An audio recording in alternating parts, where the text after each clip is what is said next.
This week we decided to have some fun and create our own metric called the Point Producing Enforcer Index, or PPE Index. To do this, we used points, penalties, and fights, and created a simple formula that weighted the three different statistics and created a value between 0 and 1. If a player scores higher on the PPE index, this means they are more likely to be a gritty player that also gets points on the board. So let's dive in and walk through what we discovered. Our first analysis looked at how the PPE index trended at the league level. When you look at the index at the league level, you can see a slight increase year over year. Remember that the index is measured between a value of 0 and 1. So 0.101 to 0.145, while an increase doesn't necessarily represent a high proportion of point-producing enforcers at the league level. For context, the average PPE index in the top 20 players is 0.420, which is significantly higher than 0.145. All that said, we can't ignore the increase. Perhaps the gritty goal scorer is making a comeback. When we drill into the league and look at the team level, you get a more granular picture of the PPE index. Specifically, which teams are higher in terms of the average PPE index, and how they've been trending across the 3 seasons worth of data we collected. What's interesting here is that the Stanley Cup finalists last season are both high on the list here.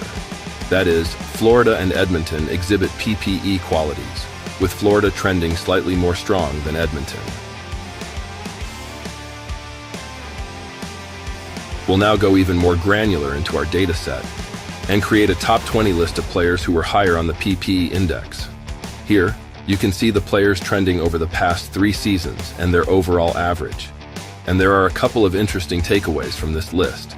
The first is that Brady Tkachuk is significantly higher than others in this cohort.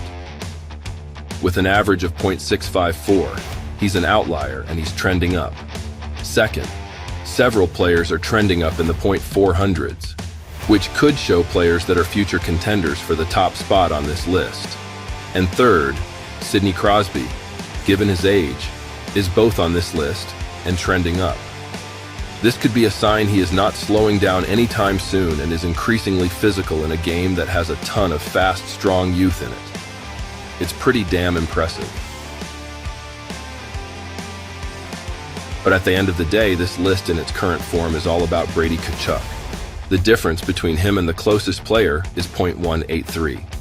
Said another way, he's 18.3% more of a point-producing enforcer than the closest player to him in the top 20 list. So by our measurement, Brady stands out as the NHL's premier point-producing enforcer.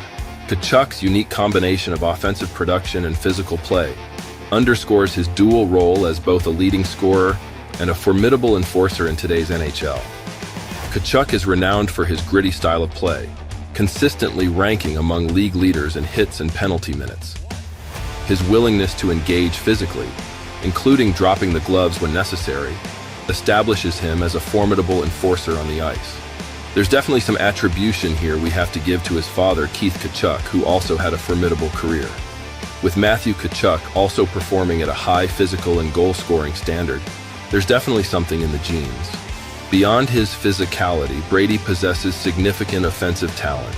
Here you can see that across all manner of stats, Brady is out in front this season for the league average. As the captain of the Ottawa Senators, he leads by example, balancing his aggressive play with disciplined leadership. His passion and commitment inspire teammates, making him a central figure in the locker room. Brady Tkachuk's blend of physicality, offensive skill, leadership, and versatility enables him to excel as a point-producing enforcer, a role that few in the NHL can effectively fulfill.